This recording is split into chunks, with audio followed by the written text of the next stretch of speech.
और अब बात कर लेते हैं बड़ी खबर की। झारखंड में डायन बिसाही के आरोप में हत्या का दौर थमने का नाम नहीं ले रहा है। पश्चिम सिंहभूम जिले के अति नक्सल प्रभावित गुदड़ी थाना क्षेत्र के देवा गांव में एक बुजुर्ग महिला की हत्या डायन के संदेह में कर दी गई है।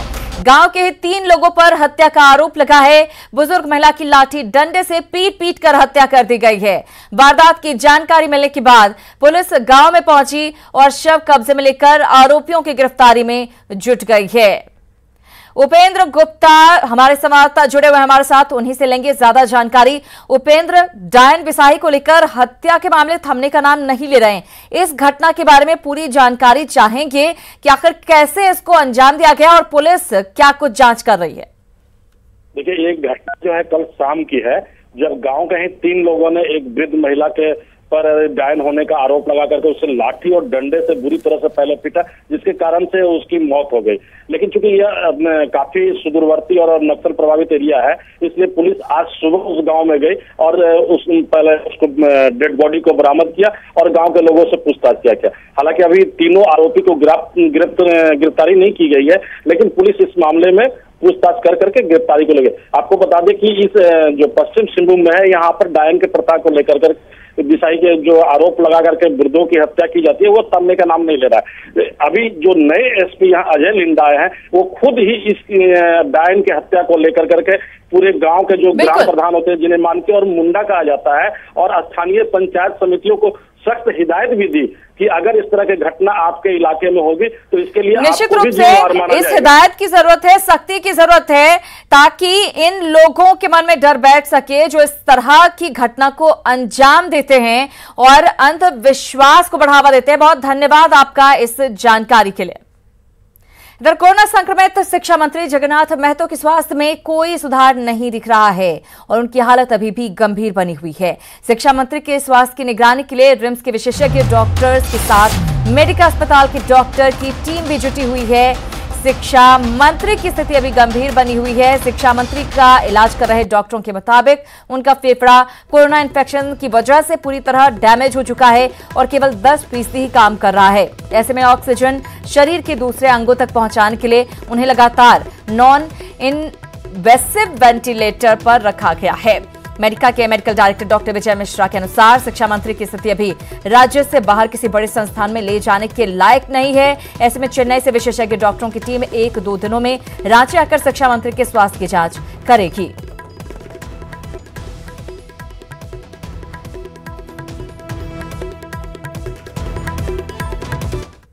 तो शिक्षा मंत्री के स्वास्थ्य में सुधार नहीं हो रहा है, अब एक्सपर्ट उनकी जांच करेंगे। इधर रांची में 11 अक्टूबर को जगन्नाथपुर थाना क्षेत्र में पुलिस ने 1300 से अधिक पासपोर्ट और 10.5 लाख रुपए के साथ कई चेक और दस्तावेज बरामद किए थे। इस दौरान एक आरोपी राजेश प्रसाद को गिरफ्तार किया गया था। पूरे मामले में गोल्डन एंटरप्राइजेस के संचालक पर ठगी का आरोप लगाया गया है। पुलिस की जांच में वीजा बनाने के नाम पर फर्जीवाड़े का केस दर्ज किया गया है। वहीं मामले में मुख्य आरोपी अभी भी पुलिस के शिकंजे से दूर है। हमारे पास अभी मेन हैंडलर जो इनका मेन जो ओनर था, वो अभी तक हमारे हाथ में नहीं आया है। तो जो अभी तक बात यही आ रही है कि ये लोग भागने की फिराक में थे, किस कारण थे, क्या इनका मकसद था, वो अभी हैंडलर के आने के बाद ही, जो मेन आदमी उसके पकड़ाने के बाद ही पता चलेगा। पर यह स्पष्ट था क्योंकि सभी पासपोर्ट होल्डर्स ने यह जरूर बोला कि काफी दिनों से हम लोगों ने इनको पैसा दिया हुआ था और कई बार हम इनको फोन करने का प्रयास करते थे तो ये ना तो फोन पिकअप करते थे और ना ही कोई जवाब देते थे। तो इसलिए अभी प्राइमा फेसी जो बातें आई उसके आधार पर कांड दर्ज करके अनुसंधान किया जा रहा है। आगे जैसे जैसे कांड में बात आएगी तो हम लोग अनुसंधान करेंगे। और खबर सियासी गलियारे से, केंद्रीय गृह मंत्री अमित शाह ने न्यूज 18 पर भले ही बिहार चुनाव को लेकर खास बातचीत की है, लेकिन उनके बयानों से झारखंड की सियासत भी गर्माती दिख रही है। बिहार में चुनाव लड़ रही जेएमएम ने अमित शाह के बयान पर हमला बोला है और एनडीए पर जनता को छलने का आरोप लगाते हुए महागठबंधन की सरकार बनने का दावा किया है। वहीं आरजेडी ने दावा किया है कि बिहार की जनता ने तेजस्वी यादव को सत्ता की चाबी सौंप दी है और 3/4 बहुमत से महागठबंधन की सरकार बनेगी। अमित शाह जी का जो दंभ है, इस दंभ में बिल्कुल कोई भी हकीकत नहीं है। चूँकि बिहार की जनता ये जानती है कि किस तरह से एनडीए की सरकार ने उनको छला है और इसका जवाब बस जो चुनाव संपन्न हो रहा है उस चुनाव में उनको जरूर मिलेगा। अमित शाह जी क्या कहते हैं क्या नहीं कहते हैं ये उनका मामला है, मगर जनता जो फैसला की है कि राष्ट्रीय जनता दल के गठबंधन 3/4 से वहां विजयी होगी। इधर डीवीसी के बकाये को लेकर केंद्र सरकार द्वारा 1417 करोड़ की राशि काटे जाने पर मुख्यमंत्री हेमंत सोरेन ने आर्थिक नाकेबंदी की चेतावनी दी है। उन्होंने कहा कि केंद्र सरकार झारखंड के धैर्य की परीक्षा ले रही है, लेकिन हम भीख नहीं मांगेंगे और अपना अधिकार लड़कर लेना जानते हैं।